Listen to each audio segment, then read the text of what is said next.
Salut tout le monde, très urgent et très bonne nouvelle. Aujourd'hui, mercredi 25 juin 2025. Voici la surprise. Avec la nouvelle raffinerie dont Assimi Goïta a posé la première pierre, chaque Malien aura 50 millions par an. Selon Sori Ibrahim Diallo. Qui est Sori Ibrahim Diallo? Voici sa photo ici. Cher peuple malien, je vais vous laisser écouter. Sori Ibrahim Diallo vient de dire que avec la nouvelle raffinerie dont Assimi Goïta a posé la première pierre, que chaque citoyen malien, les 23 millions de Maliens, chaque personne aura 50 millions par an avec la nouvelle raffinerie d'or du Mali. C'est ce qu'il a dit. Il dit que le Mali va être un bon pays, que chaque Malien aura 50 millions par an. Voilà Sori Ibrahim Traoré. Je vous laisse écouter la vidéo, elle est là. C'est ce qu'il a dit, un grand supporter de la transition. Si je ne me trompe pas, peut-être je peux me tromper, mais je vous laisse écouter. Les conditions de vie des Maliens. Il y a raffinerie de Benofal. On demande. La raffinerie de Mali. Oh, c'est le problème là, Kaba. Raffinerie de Benake, Fembade. C'est un ensemble. Les institutions de pétrole, FMI et Banque mondiale. En cas de nous betabo, malgré que ante raffinerie maîtrisée, en cas de nous bebo katapoka. Banque mondiale y a des experts ont montré. N'a frappé en cas de nous traitement de Kenya. Chaque Malien, on a 22 millions d'habitants aujourd'hui. Chaque Malien par an peut bénéficier 50 millions. Chaque Malien peut bénéficier 50 millions, que selon les experts des Nations Unies. Voilà ce qu'il a dit. Je vais reculer un peu, vous allez comprendre. Des experts ont montré traitement de Kenya. Chaque Malien, on a 22 millions d'habitants aujourd'hui. Chaque Malien par an peut bénéficier 50 millions. 50 millions, Maliens, quel est le je peux faire des révélations comme ça. Ne sois pas surpris. C'est la révélation que je suis en train de faire. Non, ça c'est de la réalité. 50 millions. Mais c'est 22 millions de Maliens, 50 millions. Celui qui ne croit pas. Par an ou par combien? Par an, 50 millions. Maliens, quel maintenant, non, Nini Madala, je peux donner la preuve à la personne qui interpelle. Kaba, si nous menons pour en faire, avec un inflé, il est pas bien fait. Mali bena tia, Cher peuple de l'AS, je pense que tout le monde a écouté ce que notre camarade vient de dire. Il dit qu'il a les preuves. On veut qu'il nous montre les preuves. Chaque jour, on entend de nouvelles choses au Mali. Que chaque Malien va avoir 50 millions. Vous avez vu dans quel pays? Il y a plus d'or au Ghana. Le Ghana a plus d'or plus que le Mali. Les Ghanais n'ont pas ça. La Russie, dont Assimi Goïta est parti visiter là, la Russie a plus d'or plus que le Mali. Est-ce que les citoyens russes ont chacun 50 millions par an? Non. Ok. Les États-Unis, c'est la première puissance mondiale. Il n'y a aucun pays sur cette planète où le gouvernement donne 50 millions francs CFA à chaque citoyen de ces pays. Il n'y en a pas. Même au moment où Kadhafi était guide de la révolution libyenne, il aidait les Libyens, mais ce n'était pas 50 millions par an. Je n'ai vu, j'ai tapé sur Google. Il y a des individus qui peuvent aider. Mais chaque citoyen d'un pays, 50 millions par an, ça n'a jamais existé. Voilà des choses qu'on entend. C'est pour ça que je vous ai dit. Il y a des menteurs, parce que dans l'AS là, voyez ce que le monsieur est en train de dire. Mais comment on peut aller mentir? C'est des gens comme ça qui soutiennent la transition du Mali. C'est des gens comme ça qu'on dit que oui, ce sont des patriotes. Et c'est ce qu'il a dit. Hein? Il dit que chaque Malien pourrait obtenir 50 millions par an sur les 22 millions d'habitants du Mali. Que les experts de la Banque mondiale ont montré ça. Voilà Sori Ibrahim, le plus grand menteur du siècle. Ce monsieur-là est un menteur. Eh mon Dieu. Voilà des gens comme ça qui Assimi Goïta a écrit. Et vous voulez que nous soyons contents.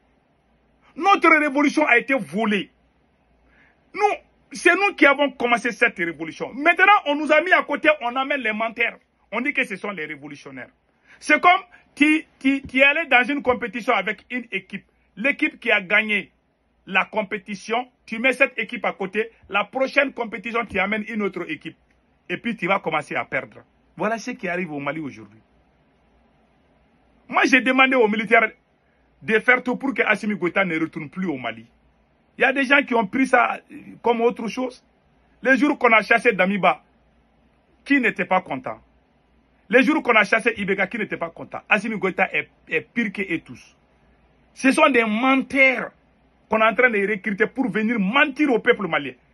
Et puis, ce que je vais dire au peuple de l'AES, il n'y a pas quelqu'un qui est plus panafricain que moi. Il n'y en a pas. Est-ce que le panafricanisme veut dire mentir? Mentir jusqu'à ce point. Et vous voulez qu'on se taise? Quand l'idiotie devient le symbole du patriotisme, on ne peut qu'assister à ce genre de raisonnement. Voilà. Hein. On attend toujours les millions de la mine de lithium.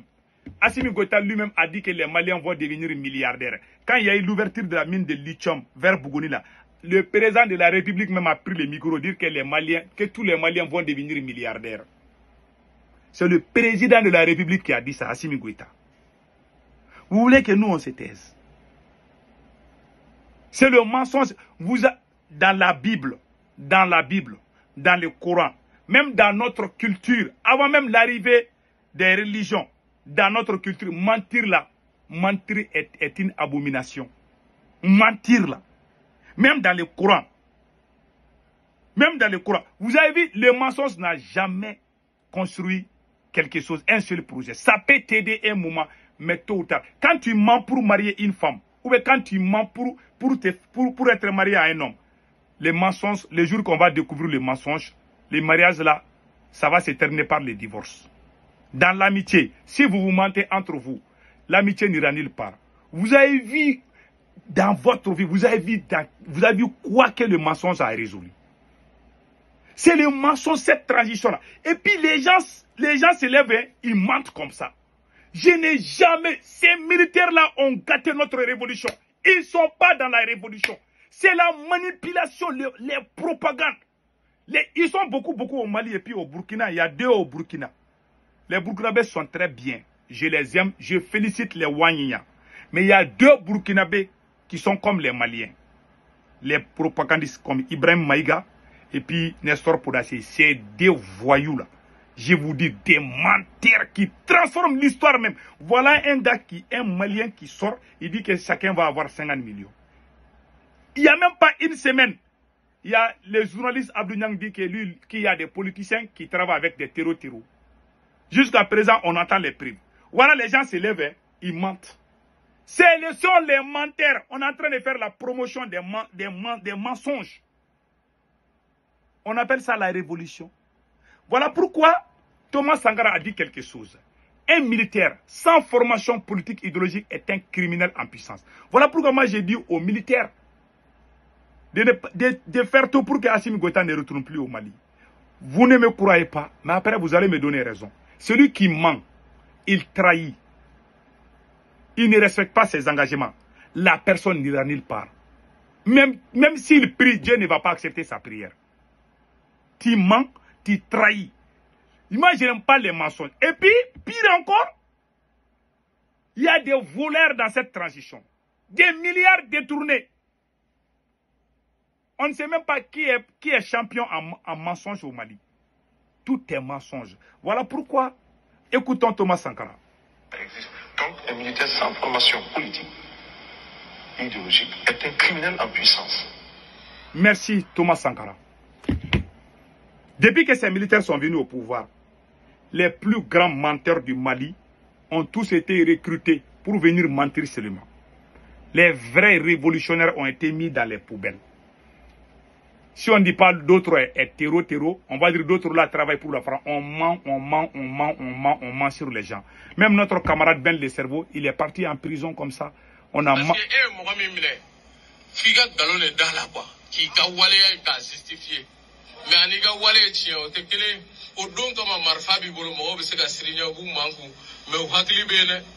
Bon, vous avez entendu? Ça c'est notre camarade Ben Le Cerveau comme ça. Ça c'est Ben Le Cerveau. Lui c'est Ben Le Cerveau. Attendez. Lui, c'est Ben le cerveau. Vous le voyez, Ben le cerveau. C'est le leader du mouvement Yerevoulou. Le mouvement qui a fait trembler la France jusqu'à ce que Macron a fait les sommets de Pau. C'est lui. C'est le premier activiste du Mali qui a soutenu Assimi Goïta. Il est en prison aujourd'hui. On dit que c'est un terreau. Ils ont menti. Hein? Ils ont dit que ce monsieur est un terreau. Jusqu'à présent, 2 ans, ils n'arrivent pas à le juger. Quand ils veulent mentir sur tout. Ils ont dit que moi, j'ai pris 75 millions avec Alassane Ouattara. Des mensonges. Oh mon Dieu. Ces militaires ne sont pas des révolutionnaires. Ce sont des manipulateurs. Je parle des militaires maliens qui sont au pouvoir. Hein. Je ne parle pas du Burkina et du Niger. Hein. Il faut que je dise ce côté-là. Je respecte capitaine. Capitaine dit la vérité. Assimi est le plus grand menteur, manipulateur que j'ai jamais vu. Assimi et ses compagnons-là, ils sont, à part peut-être Camara, ces restes-là, ils sont des champions en mensonge. Ces militaires qui sont au pouvoir au Mali, là, c'est des vrais menteurs, je vous dis. Ils sont venus, ils ont gâté notre révolution. Les vrais révolutionnaires ne font plus confiance à Assimi Goïta. Je vous dis et je le... Aujourd'hui, écrivez, mettez à côté. Ils vont faire ça au Mali. Vous voyez que les terroristes commencent à prendre de l'ampleur encore dans le nord du Mali. Les petites nouvelles qui m'arrivent. C'est-à-dire, vraiment, Assimi, c'est un vaurien, quoi. Moi, ça me dépasse. Il est nul, ce garçon. Et ce n'est même pas lui qui gouverne le Mali. Ça, c'est la marionnette qu'on met devant. Donc, avant ça, on a fait toutes les études techniques. Ça fait combien d'années ces gens-là sont là, surtout Goïta au Mali? Qu'est-ce qu'ils disent? C'est des slogans, ils lancent des... Qu'est-ce qu'il y a de concret? Rien. C'est pour aller taxer les Maliens ici, les coups de téléphone, aller commander à droite, à gauche, monter les Maliens les uns contre les autres pour essayer de s'asseoir sur le pouvoir. Pourquoi? Pour permettre aux Occidentaux de continuer à piller le Mali. Vous avez tous entendu? Qui est plus panafricain que le doyen Konaré? Voilà les dignes fils. Lui, c'est le fils de son père. Il est le fils de son père. C'est un digne fils. Voilà, il a dit la vérité. Les malhonnêtes indignes ne vont jamais comprendre ça. Des menteurs professionnels. C'est ce qui se passe dans l'AES. On a transformé notre révolution. Ces militaires sont venus s'asseoir pour mentir. Et c'est la vérité. Ce sont des menteurs professionnels qu'on a recrutés pour saboter notre révolution. Ils ont volé notre révolution. Quelle honte. Ils ont volé notre révolution. Je parle des militaires maliens. Pas tous les militaires aussi. Ces gens qui sont au pouvoir là. Plus particulièrement Assimi Goïta. Je respecte le ministre de la Défense. Les autres là, ce sont des menteurs. Des brigands menteurs. Voilà. Konaré vient de dire la vérité. Les vrais panafricains ne sont pas avec elle. Je ne parle pas des panafricains griots là, hein, qui font la courbette entre les présidents là. Des griots des présidents, des supporters des présidents. Il y a des supporters des présidents, des mercenaires qu'on recrute pour chanter les louanges des présidents. Des faux panafricains sont créés. Voilà un vrai panafricain. Konaré vient de dire la vérité. Qui peut dire mieux que ça? Qui est plus panafricain que lui? C'est le doyen. Hein? Il est le plus âgé. Voilà, il dit que Assimi Goïta, c'est pas la peine. Celui qui est intelligent, celui qui est digne et honnête, tu ne vas jamais supporter ces gars. C'est un menteur. Il y a des caractères, quand il y a ça, même Dieu ne t'aime pas. Quand tu mens trop, tu n'es plus avec Dieu. Quand tu trahis trop, tu n'es plus avec Dieu. Même dans la Bible, même dans le Coran, c'est écrit. Il y a quoi que je dis qu'Assimi Goïta n'a pas? Il a trahi tout le monde. Il a trahi son serment. Il a trahi les révolutionnaires. Ce sont les menteurs professionnels qui sont recrutés pour venir mentir sans honte. Sans honte, hein, devant leurs petits-enfants. Ils n'ont même pas honte. On a professionnalisé les mensonges, les propagandes. Tantôt on parle en Russie, on dit des mots panafricains, mais on combat les panafricains. On a combattu les panafricains au Mali et au Burkina. C'est la pire vérité. Le M5 a été... On a déclaré la guerre au M5 au Mali et le Burkina s'est mêlé dans la danse. C'est la pire vérité. Je n'oublierai jamais ça. Est-ce que quelqu'un qui combat un révolutionnaire doit se taper la poitrine pour dire qu'il est révolutionnaire? C'est un manipulateur. Un révolutionnaire. Un camarade révolutionnaire, il s'appelle camarade. Les révolutionnaires s'aiment. Mais les faux révolutionnaires combattent les vrais révolutionnaires. Voilà ce qui se passe dans l'AES. Des faux révolutionnaires, soi-disant, ils viennent au pouvoir, ils combattent les vrais révolutionnaires. Surtout au Mali. C'est ce qui se passe dans l'AES. Et c'est la pure vérité. Ce sont les propagandes. Et les propagandes, les mensonges, la trahison. Celui qui a ça là, tu n'es pas avec Dieu. Hein. Même si tu pries Dieu, Dieu ne te regarde pas. Dieu n'est pas ton grand-père, ni ta grand-mère. Alors, c'est pour ça dit que aide-toi, le ciel t'aidera. C'est comme ça. Que Dieu bénisse l'AES. On ne peut pas continuer avec les mensonges. Voilà un autre gros menteur. Chaque jour, on entend des mensonges. Chaque jour. Il y a un petit voyou burkinabé qui dit que Almami Samourou Touré était un terreau. Les petits mal élevés, Nestor Podassi. Il a dit ça au Burkina. On ne l'a même pas interpellé. Hein. Et puis on dit qu'on est révolutionnaire. Moi, si je suis président du Burkina, celui qui va insulter Samourou Touré, tu vas en prison. Non, tu ne peux pas inciter Samourou Touré. Ce sont les prophètes de la révolution. Ce sont les gens qui ont résisté, qui sont morts dans les prisons françaises. Un voyou peut dire ça dans un pays, et puis le président de ce pays va dire qu'il est révolutionnaire. Vous pensez que les gens sont bêtes ou quoi? Si Thomas Sankara était vivant, Nestor Podassi allait partir en prison. Je dis c'est un vrai révolutionnaire. Aucun de ces gars-là n'est comparable à Thomas Sankara ou à Modibo Keïta. C'est pas. On n'est même pas dans la révolution dans l'AES. Peut-être on est en train de se battre contre la France, mais on n'est pas dans la révolution. On est dans la manipulation pure et simple. Voilà la vérité. On combat les révolutionnaires. On recrute des manipulateurs, des menteurs pour piétiner des révolutionnaires. Nous n'allons pas mourir. C'est nous qui avons commencé ce combat. Dieu voit. La vérité, on peut se cacher tout sauf la vérité. Mais la vérité va sortir un jour. Tous ces gens qui sont en train de nous combattre, ils auront honte un jour. Parce qu'ils vont partir. Ça, c'est clair. Un traître va toujours partir. Celui qui trahit la révolution, la personne va partir. Je vous dis ça aujourd'hui. Je vous dis, notez bien ça aujourd'hui. Nous allons nous battre. Nous allons nous battre pour que les gens sachent ce que veut dire le mot vérité. Les mensonges, on ne va plus cautionner ça. C'est fini. Que Dieu bénisse l'AES.